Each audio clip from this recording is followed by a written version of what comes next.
My next guest is one of the most versatile actors of our time. He has excelled in roles ranging from comedy to dark drama as well as biopics. He's one of those rare actors who so embody a role that one forgets there's even an actor playing the character. I'm talking about Dennis Quaid, multi-talented actor, director, musician, Texan, and now interviewer. Now, when someone is that good at that many things, I call it disgusting. Take a look at this fun introduction to his latest creative endeavor.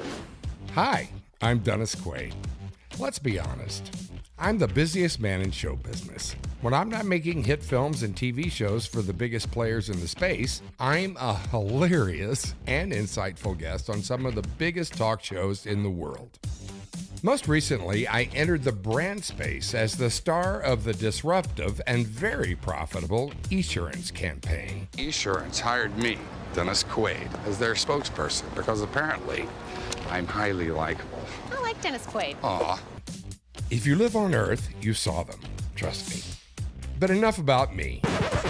Many people consider me to be a Renaissance man, a musician, animal lover, and now a podcast pioneer.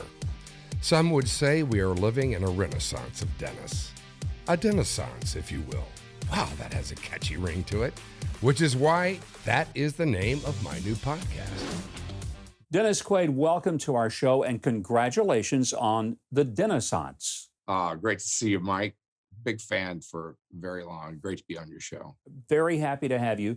What just got into you that after all these things you've been doing, quite a litany, you said, I think I'll do a podcast. That'll be my new endeavor. I'm going to interview people. How'd it come about?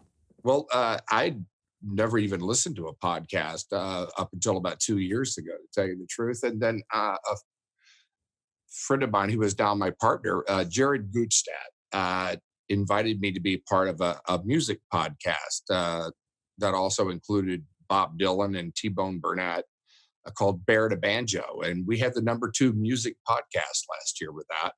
And so we decided to, let's broaden this out and start our own podcast platform. We want to be the YouTube of podcast, and it's called Audio Up. And we've been working for the last year to get that up and running. Well, it's obviously working very well. I love the name, Dennisance. I mean, people have said you're a Renaissance man. Now we're all Dennisance people. Yeah, well, I didn't come up with that name. We could have called it Disgustingness as well. but my career over the past couple of years is really just kind of reblossomed again. And so that somebody else came up with the name and it sort of stuck. But what it is, we have a whole slate of shows with Audio Up over all genres. And I guess the flagship of show is the Dennisance, which is it's an interview format. My favorite part of filmmaking is when I get a role. I've played a lot of real people, and I love the research that goes into it to find out what makes that person tick. I've played Gordo Cooper in the Right Stuff. I played Jerry Lee Lewis. I've played Jimmy Morris, who was the real rookie in baseball, in the baseball film I did.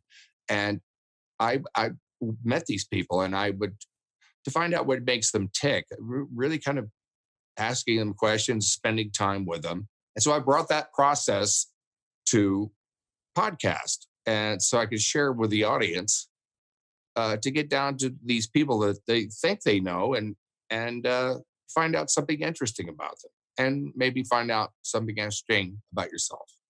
It sounds like this is going to be a broad-ranging podcast where Dennis Quaid talks to people about music, the arts. You might get into current events, but movies. So is there any topic that is sort of front and center for you, or do you just go all over the landscape in the podcast?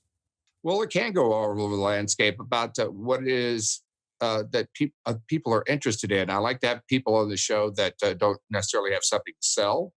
And also, these are people that I have met in my life that are acquaintances, close friends.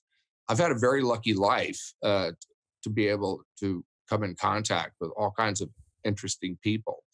And what we bring to the show. But I find during the interview process, one of the great questions is what what is your spiritual journey? Because that's always so connected Hmm. to who we are as people. That is a beautiful question to ask people to penetrate their soul. And, one of the things I think so many people admire about you, Dennis, you play serious roles.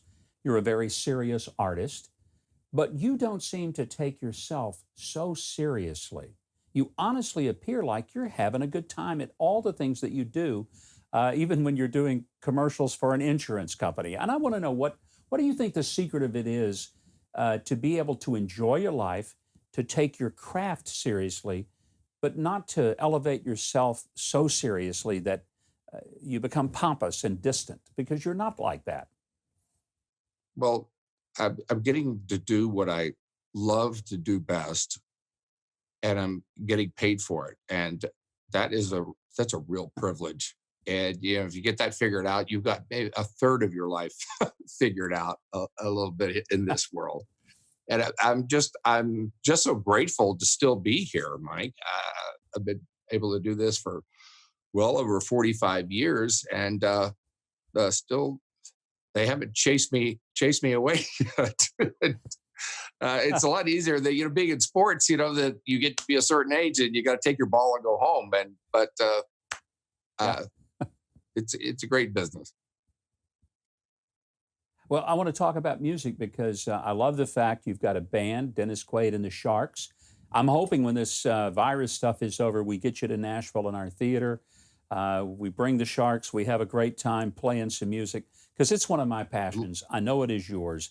Was your music something from your early life? Did you play when you were a kid in garage bands, or was it something you picked up later? It was really the first, real passion of my life was music. I got my first guitar, which was like right behind me, that Yamaha, when I was 12 years old, and uh, it just I was alone in my room as a teenager growing up, and it was just something that was therapeutic, and I I became a songwriter very early on because there was no way I was going to shred a guitar. Uh, I knew, and use songwriting as a defense, and it's just part of me. And I've been lucky enough to do a lot of music movies. The Night the Lights Went Out in Georgia, and of course, Great Balls of Fire, and several and sell some songs to the movies as well. Let's talk about the podcast again. How do our viewers find the Denizens so that they can subscribe and listen and be a part of your podcast on a regular basis? Yeah, check us out. Any place that you can find podcast, old podcast button on your iPhone, or wherever you can find a podcast, you'll find the Denizens. That's DENNISS aunts, and we have four that we're rolling out to be completed. I've done six now. I did Billy Ray Cyrus was our opener last week. And every Wednesday, another one will drop. Today's Wednesday, and it will be John Carter Cash from the Cabin Studio that his dad built right outside of Nashville there, the family home. Tanya Tucker is my good friend of so many years. I've done her. She's going to be up. Billy Bush. I did Jimmy Morris, who I played in The Rookie. And we're just going to take it out. We're going to be doing Bruce Cameron, I think, who wrote A Dog's Purpose. And so there'll be a lot of people from a lot of different walks of life. It's a fascinating endeavor. I know it's going to be successful. I don't know of anything you've ever done that's been a failure, unlike people like me who have to look hard for the successes. So, Dennis, thank you for joining us. I don't know about that, Mike.